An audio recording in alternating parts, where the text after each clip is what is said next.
So this is the Whole Man Academy podcast. My guest today is Adil Hussain. I actually got in touch with Adil on Instagram and saw what he was talking about and videos about manliness, about purpose, about things like focus, etc., etc. I'll run through a few quick bits about Adil. He was born and raised in Southeast London to first-generation parents, originally from India and Pakistan. Growing up with an Eastern upbringing, a predominantly white neighbourhood in London caused him to think and feel differently about the ideas that his parents wished upon him, which is understandable. Fast forward a few years, his parents divorced, and at 17, he was suddenly the man of the house. We're going to go on to your story, but one of the interesting things you wrote was, at one point, your life wasn't a disaster, but you grew into a man riddled with insecurities, a lack of confidence, bad relationship with food, anger issues, and the inability to commit to any relationship. I'm pretty sure that various guys listening will nod their head to some, if not all of it, and I can get some of that as well. So firstly, how are you and where are you? I'm doing very well. I'm at home in Southeast London in Abbey Wood, working from home, so I still got the 9 to 5. But yeah, I'm just trying to get through the day, as it were. I'm doing very well.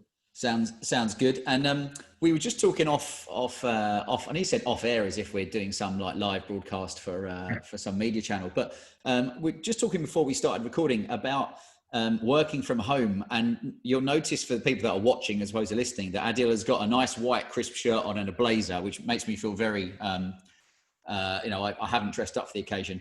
But we just talk about the feeling that it gives you when you bother to get dressed up, especially when you're working from home. How's that been for you?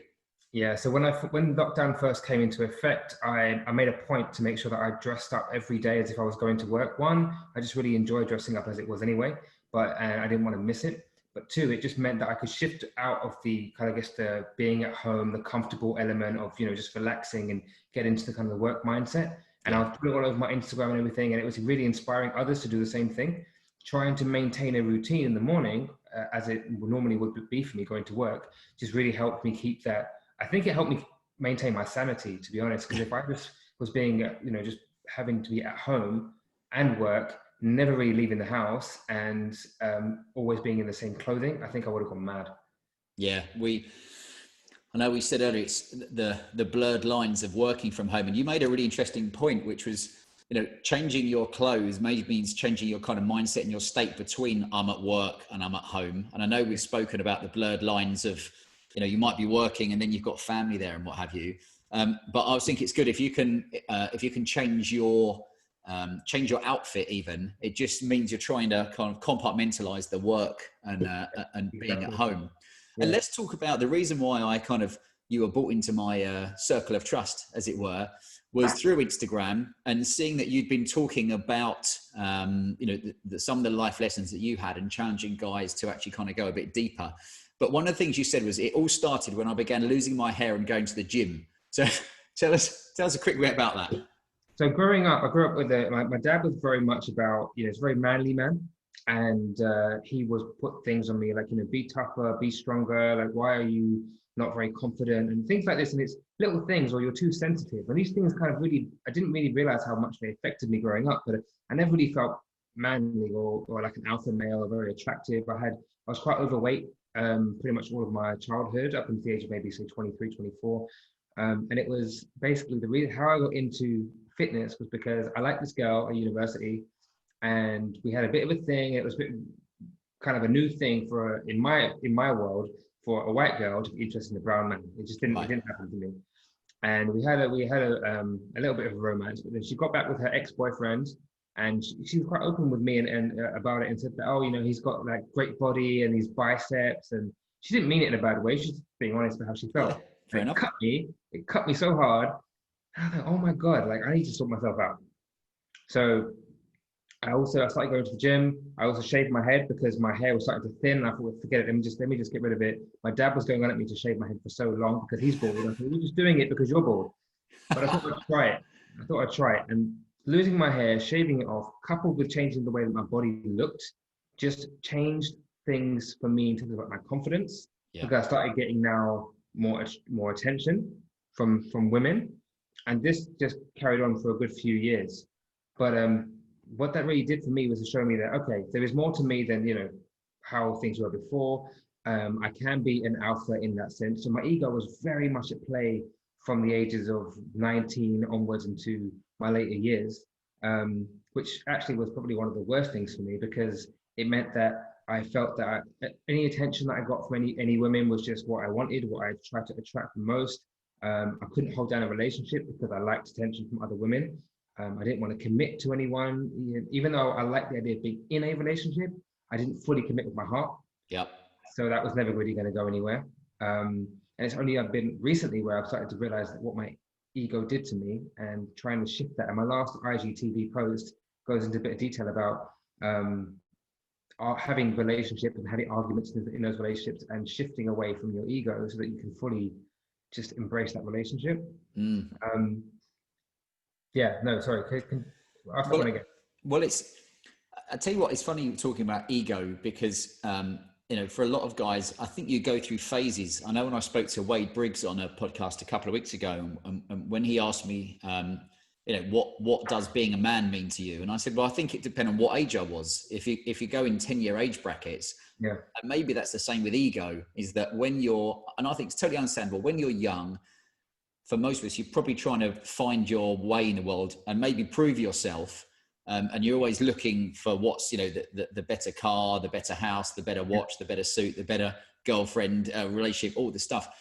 And then one day your ego, rightly so, takes a battering, because you're always going to meet people on a supposedly doing better than you. But it's interesting because you don't see many people talk about it. No, so masculinity is a big thing for me, because my dad was so alpha, I never felt like I could live up to that. So I always felt unworthy. I never felt good enough. And, I would, because of the insecurities that I had, I was obviously overweight, being brown in a very white environment. I didn't really feel like I was at the same level. I had insecurities about that. I'm a very hairy man, so I had issues with insecurity about body hair. Yeah. To the point where I wouldn't wear shorts. Yeah. I only wore, long trousers or cargo trousers. I never took my top off, nothing.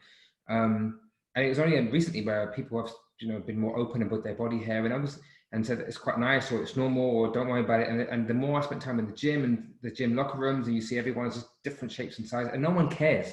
Yeah. That's the main thing. I used to shave my back. I used to trim my chest hair. I used to do all sorts. And, just really because what the society has shown me is that masculine men look like this. They're chiseled. They've got great hair. They've got hairless bodies. Looking at men's health magazines, and that's what I saw. Yeah. And so it made me feel insecure with my body. I didn't really feel like I was good enough. And all of these things came along. And so the masculinity was very much a part of being strong, fit, desirable. Yeah. And having a particular looking body. And I didn't feel like I had any of that at all. And so it took a long time for me to kind of get past the stage of what does masculinity really mean to me? And actually I got to a point where masculinity and ego are very much tied together for me. And it's about just surrendering to who we are. The skin I'm in doesn't define the soul that I have, or who I can be, and how I can resonate with people, and how much love I can receive and give, and all of that. And it's just, it took my ego and everything just took a battering for years, because it's only in my head. Yeah. That's the main thing. It was just in my head. And the more I've spoken to men about this, and that's the reason why I started Not Just a Man, is because men go through this on their own most of the time.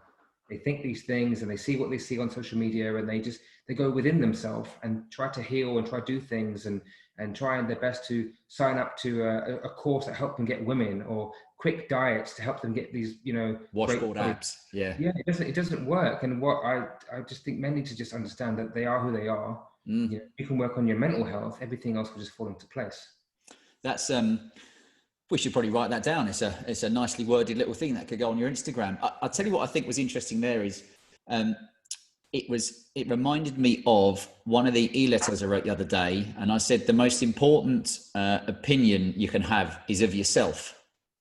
Because as you said, your ego's in your head, and it's not measurable, and it's all down to you. So it depends, and you touch on it there, what the influences that we're growing up around. Yeah. You could take two examples. One who grew up with a loving father who is still here, which is me. I'm lucky to love my dad, hug him, see him a lot, et cetera, and I love my time with him. Then I've got friends who didn't have a dad because he either left or he died. And you could see a real difference between, from my friends, those ones that were always kind of looking for some kind of male direction in life. Yeah. And a lot of them were quite angry. So I definitely grew up angry. Well, I mean, for me, it wasn't the case that I was an angry person. It's that I got to an angry place quickly because I didn't speak about what was happening to me or how I felt. So, and I didn't know how to manage my emotions. So when dad left home, like, I'm still close to my dad. He lives local. We still hang out. And everything's good. But as I mentioned, like in my kind of synopsis about who I am, I took this responsibility of man of the house. And I didn't really know what that meant, but it's very much used as especially in my community, in my culture, where as an Asian guy, the son takes a very predominant role in the household. But I just felt like a bit of a man child. I had expectations of being a man and a father and a husband. I know that sounds weird, but it was almost like I filled a husband role to my mum. Yeah. But I was still treated like a child. So I was like, there were expectations put on me of like, try and contribute towards the house, like financially, or just, do the shopping, or, when I started driving, it was like, can you take us here? And it was almost like I was obligated to do such things. And it didn't really sit right with me because it just felt like, why is this happening to me? Why can't I live a normal childhood like everyone else and just have everything done for me? Why are we struggling like that? Or but I can now look at it and think it wasn't really that big a deal. It was just, these were expectations on me because I felt there were expectations, but I didn't know how to handle it. So when I would have these altercations with my mom or my sister or even my dad, because they wanted me to behave a certain way and I wasn't doing it, I would bottle it up inside, at the same time trying to manage relationships with women that I was with. And then whenever they became a bit too much for me and the fun bit kind of died down, then I felt the expectation from them as well to be a particular type of way as a boyfriend. And I would just explode arguments, or I'd go into what I would call man cave.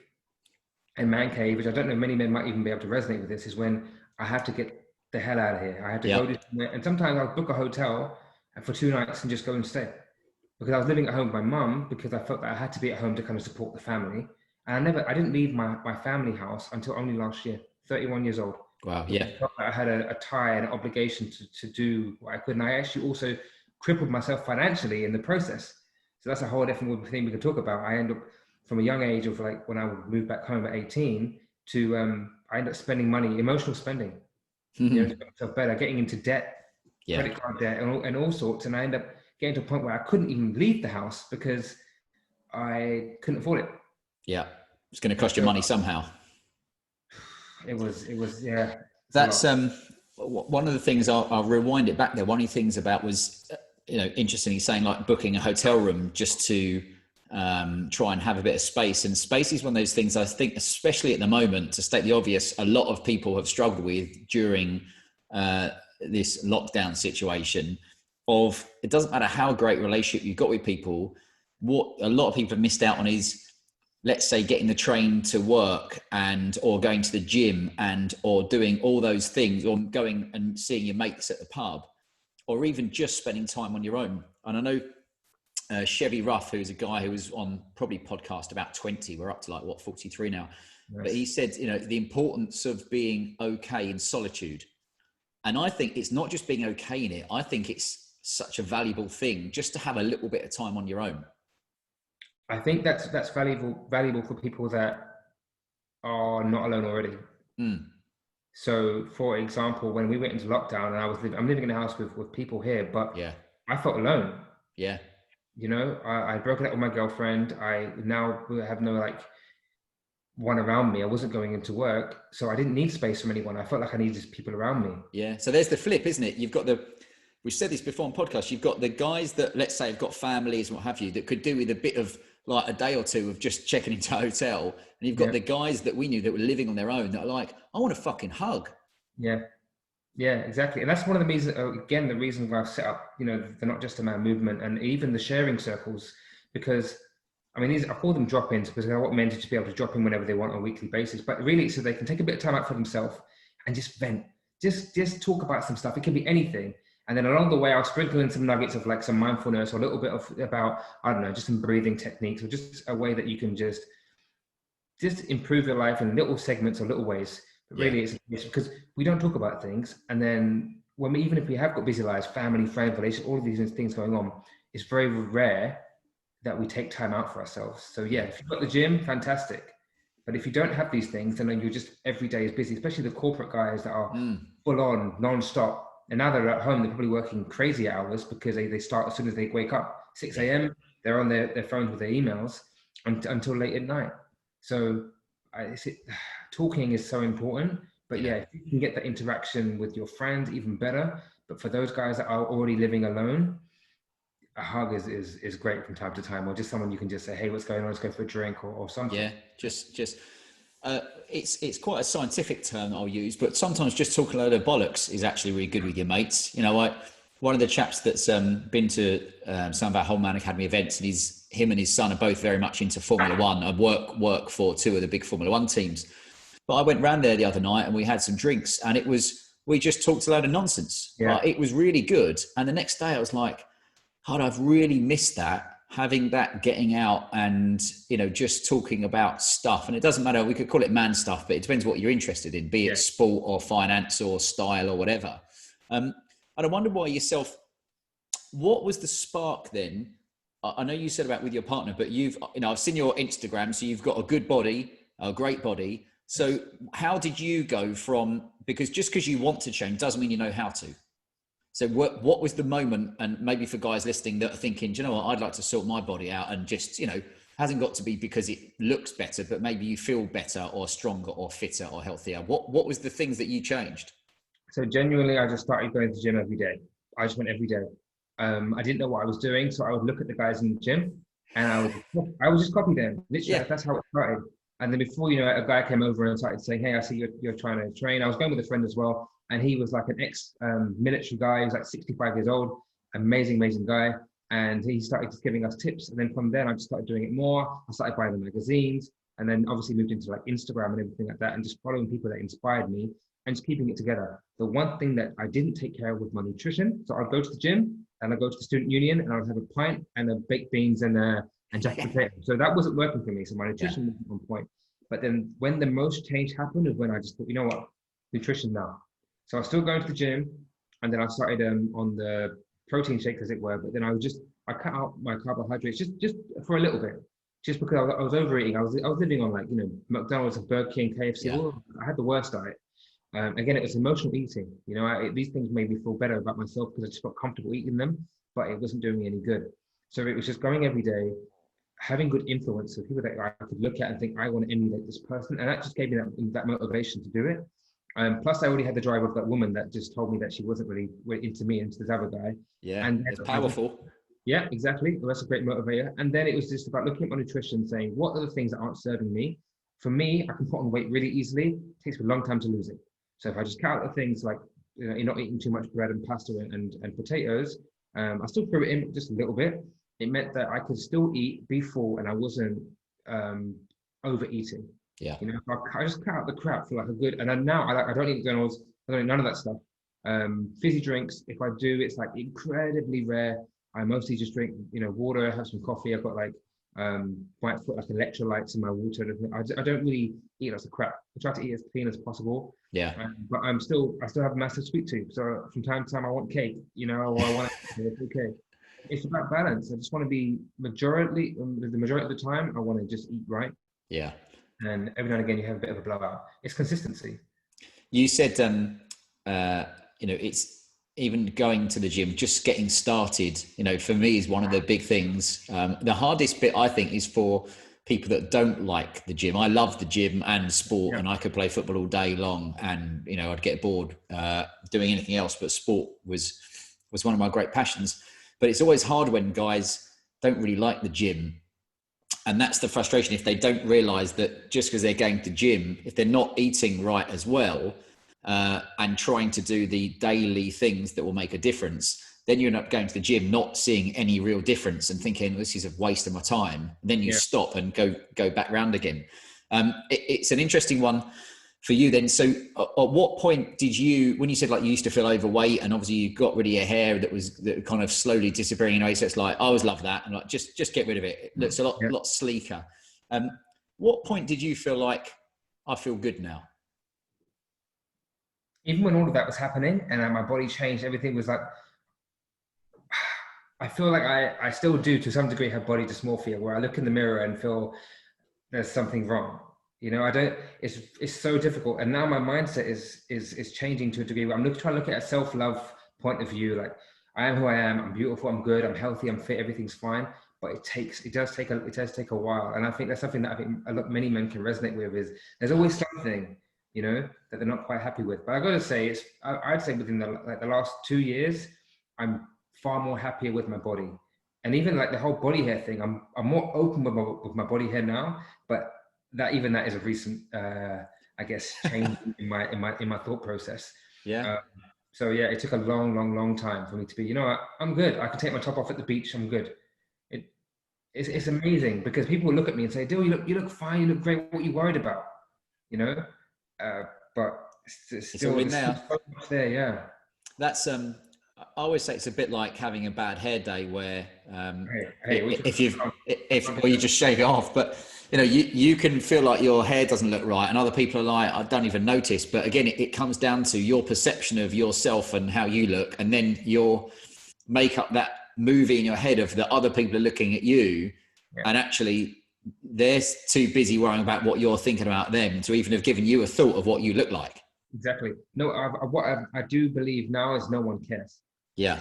No one cares. And if they're judging you and you're triggered by that, that's a reflection of what's going on inside you at that moment, you know? And you talked about, you know, why we do certain things and how do we get motivated? The one thing that I would say to the men out there to work on, rather than trying to hit the gym first, is just understand that when you do these things, it's for yourself and for the betterment of yourself. So think of everything you do as self-love. That you can think of discipline, and people will try to watch videos on YouTube for motivation. And I do, and I did that too. Yeah.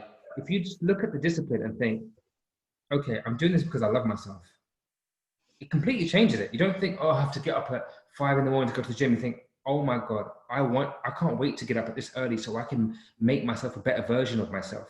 Yeah. Completely different mindset. You know, why are you eating healthy? Oh, okay, I'm not doing it because I'm trying to go on a fad diet. I'm doing it because I love my body and I want it to be the best machine it can be. Therefore, I'm going to fuel it with the right foods. Yeah, it's rather than I can't eat that cake, it's like, okay, I want to eat this amazing chicken salad that I've created, and it's all clean foods because it's going to give me exactly what I need. You get the knock-on effects of that as well. It certainly takes, though, I think, after working with guys, helping them with fitness and health and, you know, their body, which isn't necessarily the same as fitness, and their fulfillment and all these different things. Each guy has got his own thing that he, you know, wants to improve, or even just, you know, let's say bring up a level. I remember going to a Tony Robbins conference, like the 4-day one in London, and I've done the ones in Miami and Tenerife and etc. But I remember sitting down, and there was a guy who you had to kind of talk to the people next to you about what your issues were. And at the time, I remember saying to him, like, I knew he had a great job or his own business, so he had lots of money, had a lovely family, and he was quite overweight. And he said to me, oh, my biggest challenge at the moment is that, you know, I just can't lose weight. And because I know what to do and how it works, for me, I was like, dude, that's so easy. I mean, you can literally throw some money at it. But for him, he just couldn't fathom how to find it working for him, you know? And you were like, look, he's got everything on paper that the average person might think you need, but he doesn't know what to do about his, you know, his health and his fitness. And, you know, there's always something, which is why with the Whole Man Academy, we're trying to ensure that if it's a guy's sleep or a guy's fitness or his health or his mindset or his relationships or his career, all of these different things, there's always something. So for you at the moment, what would be the one thing that if you could bring up a level in your life, what would it be? If I could bring up a level in my life? Yeah. That's a really good question. I think for me, it's the dedication to do the things that I don't really want to do right now, but I know it will better me. So just having a good morning routine. I've been obsessed with a good morning routine for the last 5 years. I've looked at every YouTube video. I've tried to read the books. I've even tried to create my own morning routine. And what I've realized is that it just takes time for them to manifest into your life. You know, you put it in place. And now I feel like I do have a good morning routine, but it's still not as consistent as I'd like it to be. Tell us about your morning routine. Lay it on me. Right. So the morning, I'm trying to hit the 5 a.m. crew, like wake up at that kind of time. But generally, just wake up 2 hours before I need to. That's just how I would say it, or 2.5 hours. Wake up, meditate. So I'm at a place now where I'm meditating for, you know, upwards of towards an hour. Wow. You know, ranges. It's difficult, and I get sit there, feel uncomfortable, but I'm working towards. I'm part of actually also doing a 12-week men's program, so we're working on little things that can help us, and then journaling. So it's meditation, journaling, and then write down what I'm kind of got to do for the rest of the day, and then crack on. I'm also intermittent fasting, which means I don't really start eating until say 12 o'clock or 1 o'clock in the afternoon, and finish eating by 7, 8 o'clock in the evening. That keeps me kind of like in check. I'm not overeating throughout the day, and it keeps my mind in a good place, and I'm not focusing on food all the time. But just that meditation and journaling really just helps set me off for the day. At the moment, I'm not training this week. I'm kind of in the middle of moving a house. So normally the gym or some kind of activity in the morning would be preferred. I'd rather train in the morning. So meditation, journaling, go gym, and then crack on with my day. If I get those 3 things in, I feel like I've already won. That's the word. Yeah. It is that. And those that listen to the podcast or watch on YouTube, doesn't really matter how you consume it. But the point is, we talk a lot about the morning routine. And sometimes we even flip it to say, what you do the night before in the prep for the next morning, which I'm sure we could talk about. But that's why it's really important. The more guys that I speak to, the more you find that they're all generally doing the same things to create that to improve their chances of having a productive day. And that means probably performing better, thinking better, and feeling better.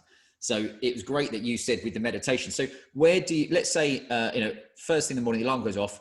Tell us about where you meditate and what, I know there's various forms of it. We had Ben Harrison, who I think the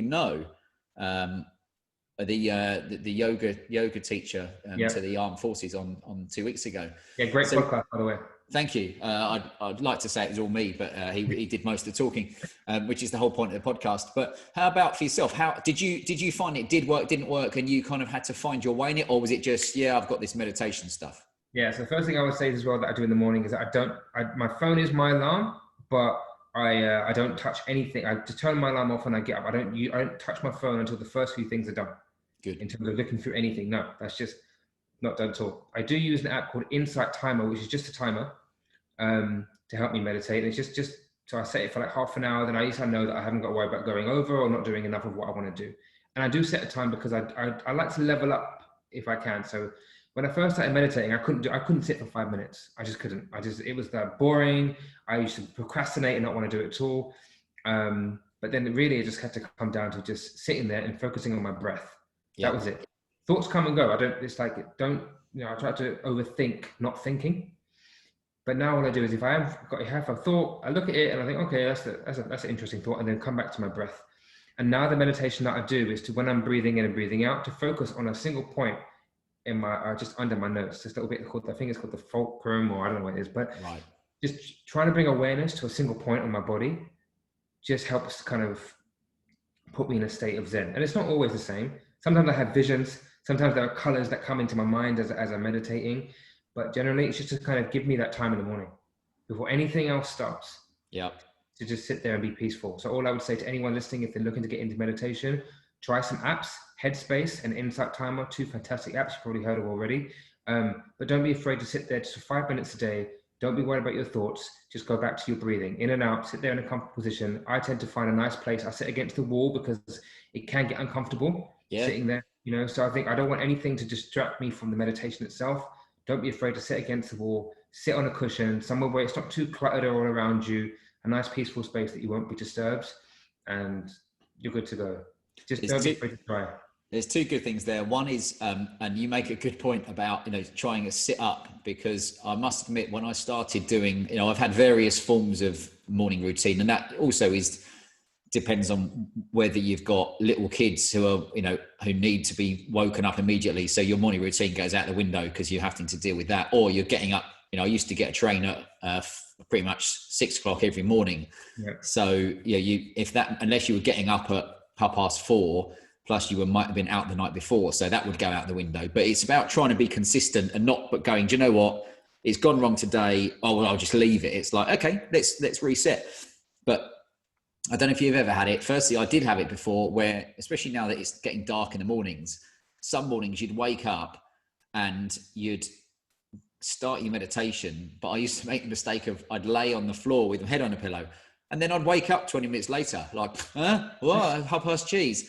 And you think, shit, I've just used all my meditation time just to have another nap. So I wondered if you had any instances like that. 100%. So I used to just, put this challenge of, trying to meditate morning and evening. And that's what I'm doing as part of this program. And I thought evening ones, I'm like, oh, okay, well, let me just lie down then, because I'm probably going to go to sleep anyway. But you just end up not doing it at all. You will fall asleep. And I will definitely fall asleep when I meditate lying down. So I have to get up and out. And they do this whole, there's one of those things I saw on a podcast, on a YouTube video. Yeah. When you're in bed in the morning, count to 5 and get up. 1, 2, 3, 4, 5. Once you've done that, you just stand up. If you lay there and start thinking to you, your brain will tell you it's comfortable, it's warm, chill out. Oh, you don't need to meditate sitting up. You can lie down. It's fine. You'll be okay. Nope, that's a mistake. Another thing I want to touch on is you made a point of productivity and things and around that. We are in a world where if we're not productive, it's seen as a bad thing. But I think we need to try and readjust and reframe how we think about productivity, because sometimes just taking that time in the morning, maybe you didn't do it and it's okay. It's being a bit kinder to ourselves and feeling like it's okay, because sometimes your body just doesn't want to go to the gym. Like it's just saying to you, just rest. Yeah. We don't listen to ourselves, and we might get ill, we might pull a muscle, something might happen, and we have a lot of internal guilt about things. And that's also an outward kind of projection as to what is the world going to think if we don't do certain things. We almost like we want to have something to say that we've done to someone that asks, what have you done this morning? Oh, I've done this, and this. If you just said, oh, I just woke up, I had a coffee and I started the day. I think being kinder to ourselves in that aspect as well, it's not always going to be that way, and it's okay. It makes me laugh because, I mean, we hear this so many times from guys, especially now that a lot of them are working from home, is that you kind of feel like, and I know I had it when I'd left my job in the city and I was working on like a website for something, a different business I was going to start, but then we moved away from the countryside to the countryside, so there was no point. But I'd walk Emma to the station at like 5 to 6 in the morning because she was still working in the city. And I'd walk back and it'd be weird because I'd be in like tracksuit bottoms and a jacket. It'd be the winter, but you'd have all the commuters from the commuter belt that I lived in walking the other way with their, I say briefcase. No one had a briefcase those days, but, and I'd get in and sometimes you'd be like, I don't know what to do because I've got stuff to do, but no one's, watching me to say, why aren't you at your desk? But some days your motivation was high and you were productive and you'd got stuff done. And you could say you were on fire, whatever you want to call it. Other days you just couldn't be bothered. And Emma would come in the door maybe at 6 o'clock. And as soon as she walked in, I'd feel like I needed to report what I'd done that day. And some of it I'd make up or you'd embellish because you'd be like, oh yeah, I did this, and I did that and that. And you're thinking, actually, I sat for 2 hours on the sofa watching telly. But I would be embarrassed to admit that, even though that you didn't have anybody else, cracking the whip. So I think that's an important one for guys to be like, you know what, sometimes it is good to just ease up on yourself a bit. It can't always be, I mean, no one gets their morning routine right every day. Yeah. If you're getting it right a few days a week, that's a win. Yeah. You wrote about helping men overcome the everyday stresses. Yeah. And I just wondered, firstly for you, what would you say are some of your everyday stresses? And then for the guys in general that are listening. Yeah, so definitely it started off with like just the expectation, first of all, from families and relationships and friends. And I always felt like I had to go above and beyond for my friends and family, even though they didn't always manifest that way, but I had that feeling.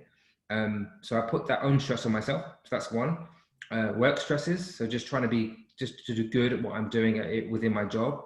And before that, I was traveling a lot with my last job. So it was always travel and getting the right train, not missing it, delivering what I had to deliver in those meetings. So work stresses, relationships. I mean, managing a relationship is difficult. Yeah. There's so much you've got to put in and there's so many things that I've learned over the years. And that is probably up there. Managing a relationship is probably one of the hardest things. I don't have family and kids right now, so I'm kind of grateful that I haven't. So to everyone out there that does, I applaud you. And just managing, like, it's a big one, but who am I? What is my purpose? Where am I going? These things can make me think, what the hell am I doing with my life? And that can put these kind of existential feelings that you have played a lot into my life. Yeah. But I'd say the main way that I've kind of got through this is just one, to speak to other men, just about what they're doing and how they're feeling. And I've joined a couple of men's circles where we just talk things out, and we talk about things that have gone on in our past and why we behave certain ways. Two, to kind of take more time for myself in the form of meditation and making sure I've got a good routine. And three, actually doing a little bit of work on my past, looking into my relationship with my dad and how I dealt with certain things with emotional eating, emotional spending, why that happened, and then just putting just new methods in place to just help me overcome them, to feel better about myself, rather than exploding with anger or running away. I like to say that I haven't done that in a very, very long time. But I feel that that's what we need more as men, is to just talk it out, because the everyday stresses are there, and especially those working in the corporate world, it's so fast paced, everything, whether you're working in banking or what does it matter what you're working in. If you're working in an office and you work for an organization and you've got that kind of environment, these stresses will creep up on you and you don't even realize it. You're packing in so much into your day that there is no time. Before you know it, it's like, 6 months, 8 months, a year, 2 years, 5 years have gone. What just happened? Yeah. You don't take the time. And they build up. And before you know it, you've got people that are, thinking stupid things about their lives, that they, taking things into different directions. And that's where I want to help. That's a platform. That's a really good point. And you kind of brought it to a head at the end there, because that was one of our big things here with the Whole Man Academy. I might have said before, but we had a guy who made a comment when I first started the Whole Man Academy, a couple of years ago. And, our point was about encouraging guys to get together to talk. And he sent a message on Twitter saying, basically, why do you want to get men to talk? You just turn us into a bunch of women, basically. And I was like, okay, well, unfortunately, you've missed the point completely. But my point with that was, we're firstly saying to guys, you don't have to talk about your issues. If you don't want to, don't bother, that no one's forcing you. But if you're finding that you're in life not having anybody to talk to, and that be mates or a mastermind group or a circle of guys who you get together with, the pressure for some people can build up on you. And it's a bit scientific word, but quite sneaky, because you're like, yeah, I'm fine. But then one day it will get so much that your body will react, or you will react in a way that you wouldn't want to. Yeah. So we're always saying, we're not saying that every day you feel sad, you should call your mates up and let them know, because they'll probably be like, oh, mate, shut up. Like, how many days do you want to tell me this? But if you're saying, it's really good to have a chat, and even you and I here with the people listening, we'll be like, all right, so he's got things he's dealing with. And, how can I bring up the levels in my life? That's where the magic happens, that guys listening can actually just improve things day after day. I can definitely resonate with that. So that I don't want to always be someone that's just expressing their feelings like all the time. But I think it's good that we can. And I think it shows a level of masculinity that we can be vulnerable enough to stand up and say, look, guys, I'm not doing good right now. Can I just talk to you about it? Or this is why. I don't want any advice. I just want to talk. And sometimes you do want advice, because I don't want to just be someone that has always something bad to say. I like things to be quite practical as well. Like, right, how can I solve this? And as men, this is what we do. A very masculine trait is to say, even when our partner's talking to us, we're always thinking of, okay, solution. Whereas a lot of the time, the women and the feminine out there don't necessarily want a solution, right? But as men, we tend to want a solution. So I welcome that. And I think that for the man that said what he did about, we're going to turn to a bunch of women, he probably needs this more than ever. Yeah. That's how I look at it and think he could do with a chat. He's probably just in a big hug. Yeah. And it might take some time to kind of break him down, or at least get him to open up. But he's the kind of target market that I'm looking to work with, because I feel the men that say I'm okay and I'm fine are the ones that I would say generally aren't, because I was that guy that would always say I'm fine, and secretly behind doors I'm binge eating, I'm stressed, I can't sleep, or whatever. And that's actually, talk about the binge eating. It's I always say like a coping mechanism, and often that is a way of your body saying, something's not quite right here. We always there's a guy who was on one of our podcasts a long time ago, and he said those kind of issues where you're, you might be overeating, or you're doing something like, working out constantly, chronic working out, or violent tendencies, etc. It's like you're on a motorway and you've got onto the rumble strips when you're falling asleep, and the rumble strips are those things trying to wake you back up to say something's not right here. I was going to ask you about, I know you said about meditation.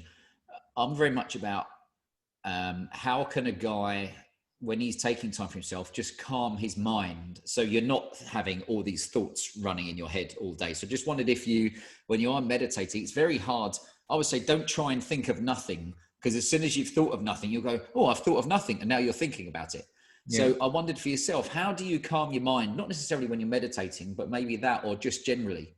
Yeah, so a couple of things that I do and I've done is, one is just to control my breathing. So even if I'm not, my eyes aren't closed, I'm not sitting down, sit there, and I would control my breath by controlling the number of seconds that I'm breathing in, holding it out. So for example, I might do an in breath for 4 seconds, hold it for 5, and release slowly for 8 seconds. It might sound like it's kind of a little bit funny, or why would you do that? But if you just try it for good 4 or 5 cycles, it changes just your focus, your zen, your state of mind completely. You know, there's so much power in the breath, and I'm still learning a lot about that.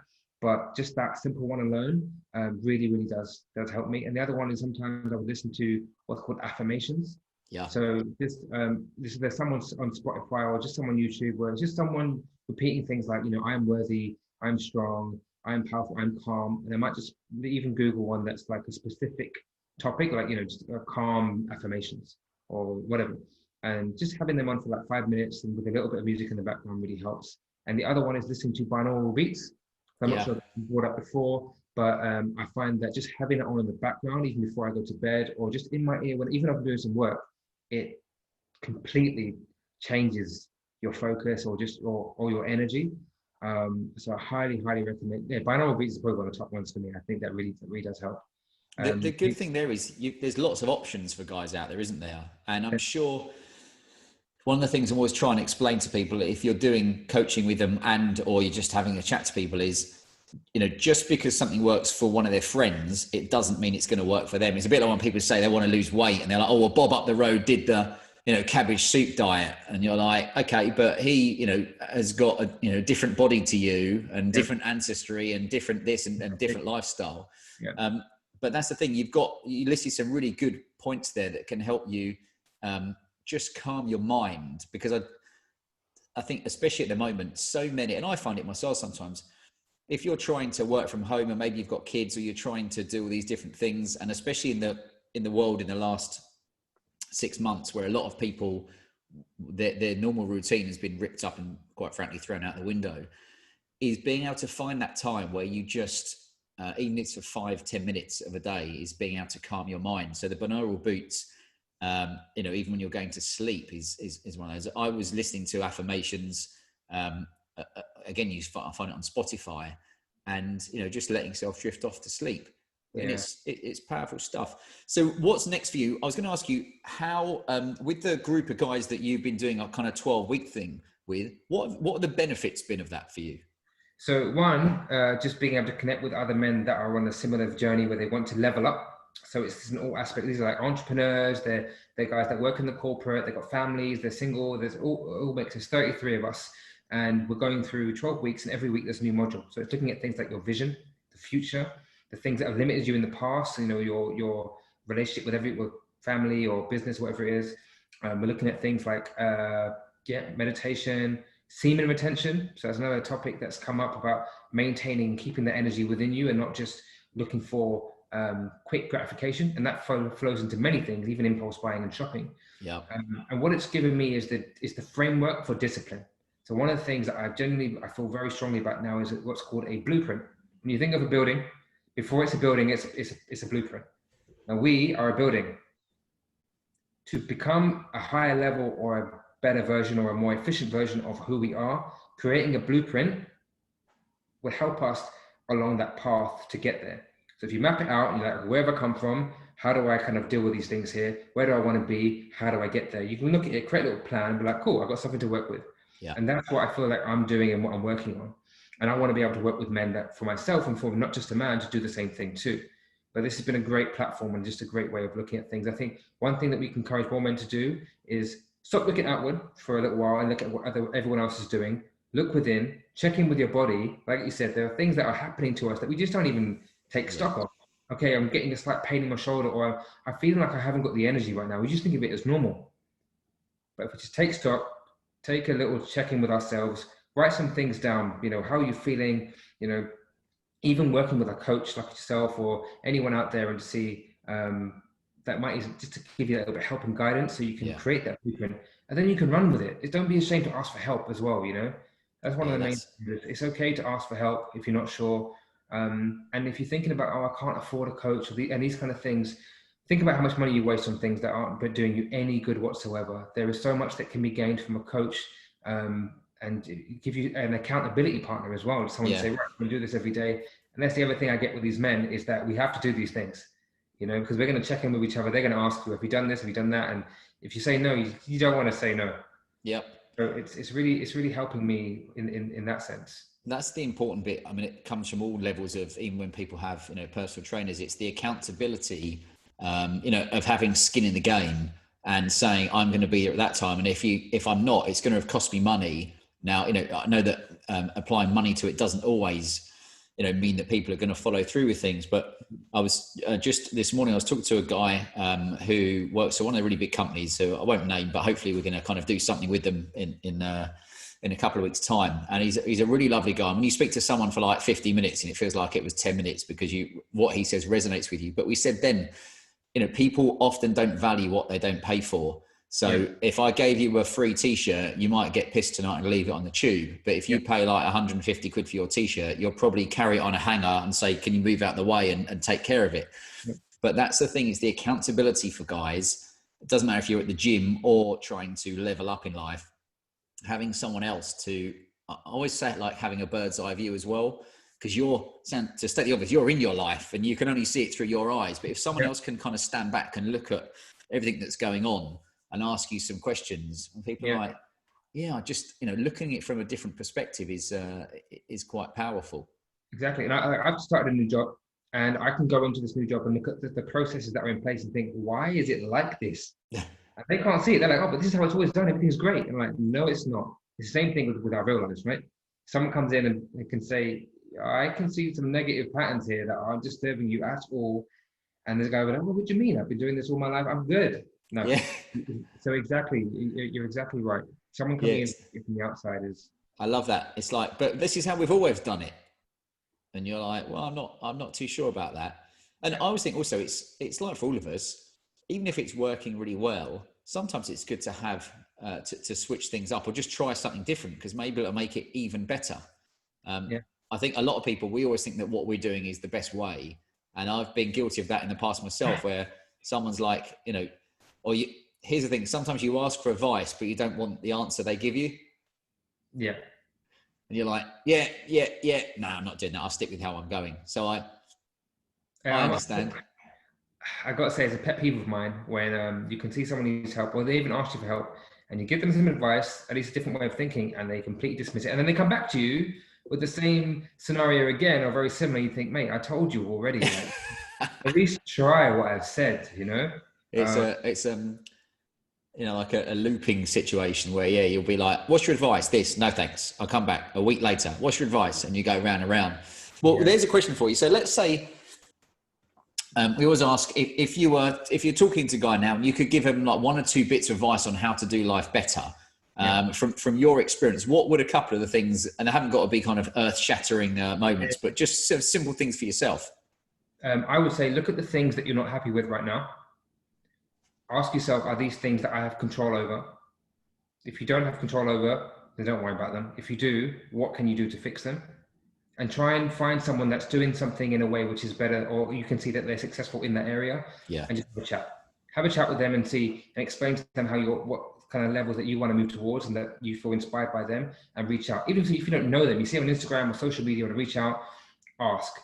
Just, look at the areas that you feel aren't working for you, and find someone that's doing it in a way that you could at least emulate or think or be inspired by. It's a really good point. I think never has it been easier to connect with people that you might feel are, I don't mean above you, but maybe they're doing better than you in your field. So I think that's a fair thing to say. A great example of that, hopefully, is going to be on the podcast in a couple of weeks, but there's a guy who I heard him on a podcast, literally 5 years ago, and he blew my mind, and I've been kind of on and off following him ever since. I'd written to him and we very mildly conversed, as it were, but this week I was like, do you know what I'm going to say? Would you mind being on the podcast? Like, we'd love to have you. And he was like, yeah, look, I'm away at the moment, but I'll be back in a couple of weeks. Like, give a shout to this person and they'll hook you up. Fantastic. And I was like, if you don't ask, you don't get. And also, what's the worst that can happen? Exactly. And even us connecting, like, it's literally happened overnight. Here we are today making a podcast. Yeah. I'm ever grateful. I've been following you for a while. So I want to connect more with people that are like-minded and doing these kind of things, you know? So yeah. So that's, even on Instagram, I found a guy that's doing like stocks and shares kind of seminars and these kind of things. So we've connected. He lives in Southeast London too. Yeah. And we've got a couple of calls set up, you know, for this week and next week. And the world is so much smaller now. You never know. Exactly. Instagram's a good example of that. And it's funny, isn't it? I wonder, let's say someone pressed a button and they shut Instagram down. I wouldn't care if they shut Facebook down, and I couldn't give a monkeys if they shut Twitter down. But actually Instagram I like, because I find we were saying probably 90% of the guys who, you know, are part of the Whole Man Academy group are on Instagram. So that's where our kind of main platform is. Right. But that's a great example. There was he hasn't been on yet, but I read a post from a doctor out in Australia, I think, a guy probably in his 30s, sounded like a guy with good energy. And I was like, hey, this guy sounds cool. I'm going to message him. And he replied back, and I was like, love to have you on the podcast talking about men's health. And he's like, okay, cool. And as you say, it was like 5 minutes ago, this guy's, you know, halfway across the world, or literally on the other side of the world, a few messages, and you're like, hey dude, and let's chat. So it is priceless. For you, how does social media, what's the word I'm looking for here? How does it interact with your life? Like, is it that you're on it all the time, or do you give yourself a break? So the history of my social media was that it was ego fueled, right? It was about showing off what I was doing, who I was with, my body, or just I'm at the gym. It's all that kind of stuff. Now I find that it's moving into a place of I'm using it to promote not just a man, to connect with men that might want to be interested, to getting them to join my circle, sharing things around topics of mental health. I am on it quite often, but tend to be because I'm trying to focus on connecting with people like yourself. Yeah. So I'm using it more of as a tool to connect and to share thoughts, feelings, visions, and just encourage the conversation. So really, I use it now as a business tool, but also as a mental health tool for other people. Yeah. So yeah, it's definitely a different way of using it now. I was just going to say that's the important bit, as opposed to you know, there's a saying, create, don't consume. So I'm not saying that I don't find myself scrolling on Instagram, but like with the Whole Man Academy, we even took a break from it, because the focus had to be on setting up, like as we're setting up a mastermind, which will launch in the next couple of weeks, which really is to encourage a select few guys to basically take, you know, real stock of their life. And also, you don't want a guy to, you know, to die with any regrets. That'd be one of the most painful things. If at whatever stage of life it is, you're like, oh man, I could have done this. I should have done this. I ought to have done that. And that's the important thing. So yeah, for me, it was like, do you know what? I'm focusing on the priority is that, not on just doing a post every day because, you know, you get an extra follower or something. And we've got to a stage now where we've never said you want like hundreds of thousands of followers. Having like 1,500 followers on there means that a lot of the guys I actually know, as opposed to there's a tipping point where it's like being at a concert and you're on a stage and there's 50,000 people. But if you're on a concert and there's 50 people, you can actually get to know them. Yeah. And it's more personal. So that's why when I saw your Instagram post, I was like, this is a man I want to talk to. Yeah, so I'm at the beginning of that stage where I don't actually have many men that are engaging with me as much as I would like. And I think this is something that I'm trying to push more. So, hey, come on guys, come and have a chat, drop in at the circle, visit the website, or just something, and let's just get a conversation going so that we can get to that point where there is a good community of men that are just leveling up in that sense. And just, but my main vision is to bring men peace, because I feel like that's what we don't have at a lot of time, is we're not at peace with ourselves, we're not at peace in our lives, and we don't challenge ourselves to take us to that level of peace. And before you know it, you're 65 years old, looking to retire, and you've wasted your life, and you don't actually have any more peace. And you get to that point, and everyone that's older that I speak to, like grandparents or just older people in general, they will tell me things like, you know, don't take life for granted. Like, take those risks, say yes to more things, you know, don't worry about your job. Like, all of these, it doesn't matter. And I just think that if we can bring men peace now and get them to the point of happiness now, so they can still do all the things they're doing and then live life into a good place, that's the win. Yeah. That's the win. That is a win. And do you think it's, my story always is that both my, as I say, granddad and grandpa, so mum's dad and my dad's dad, both worked very hard, you know, served in the war. One of them worked in banking, the other one in transport for like 35 years. And you work to retire. And they both had heart attacks and died, you know, not long after they'd retired. And you're like, there's the fucking kicker that I wish they were alive, or I had a chance to speak to them just to say, what are the things you've learned in life, or what would you like to have done? Because none of us, I know there's that saying, you know, the most painful thing is getting to the end of your life and meeting the man you could have become. And, wow. You know, because you don't ever want to get to that stage where, I'm not saying, there's that saying, you know, live every day like it's your last. Well, unfortunately, sometimes you have to take recycling out and do, you know, do life things. So it can't always be, and you can't spunk all your money on stuff when you've actually got to pay things. But ultimately, I always think now, I want to get to the end of at least especially each year, and look back and be like, what were the experiences there? Not about what, you know, what car I drove or what etc. What were the experiences I had that I can remember?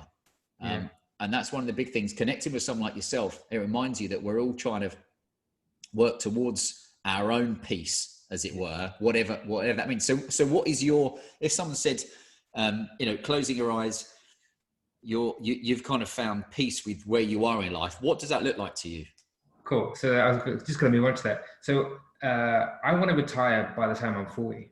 That's the plan. So I'm 32. What, 8 years? Yes, I'm 32 now. And retirement doesn't mean I never work. What it means is I have the freedom financially. No, I don't see myself, and I don't want to be ridiculously stinking rich, but I want to be in a place where I am not relying on a job to bring me income. That I'm able to get up and lift and go wherever I want, and I've got a family with me, and we're able to just do the things that we would like to do, whether it's traveling, whether it's just, you know, set up a workshop, whether it's doing men's work, whether it's retreats, anything like that. But every day I'm living a life with purpose. Yeah. So my purpose is to give back to men and bring them peace. I know that's my purpose.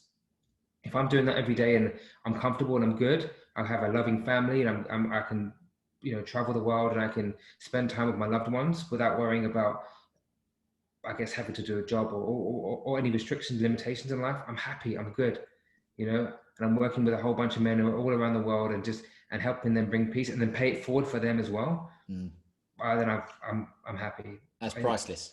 Yeah, it's a very, I don't feel like my vision for the future is crazy big. I don't care about yachts and fast cars, and I wouldn't mind driving a fast car, but it doesn't bring me, it's not going to bring me ultimate happiness, because I know that it's all material, you know?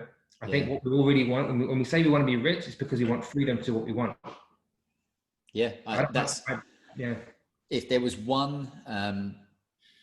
one takeaway that you had to sum up when I went to one of the big personal development conferences, and again, it was 10 days in Miami, very quite early mornings and very late nights. Some nights you got into bed at 3 a.m, you were back up at 6 or 7 to go back.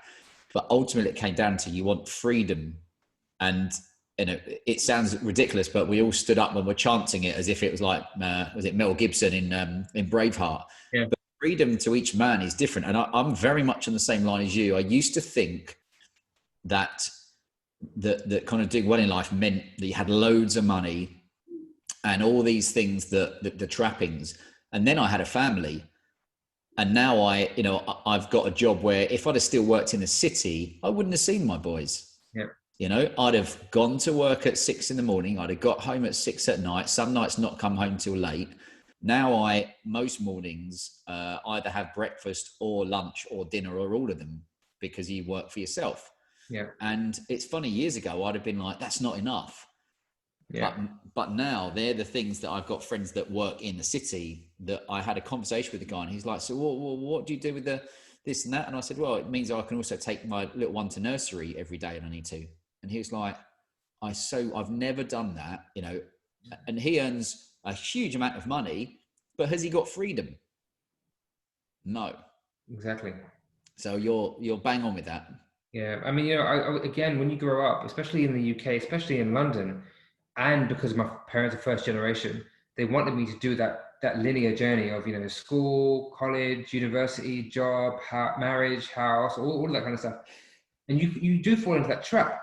And I just realized that all I'm doing now is, or all I was doing is just keep that wheel moving. I'm a tax machine for the UK.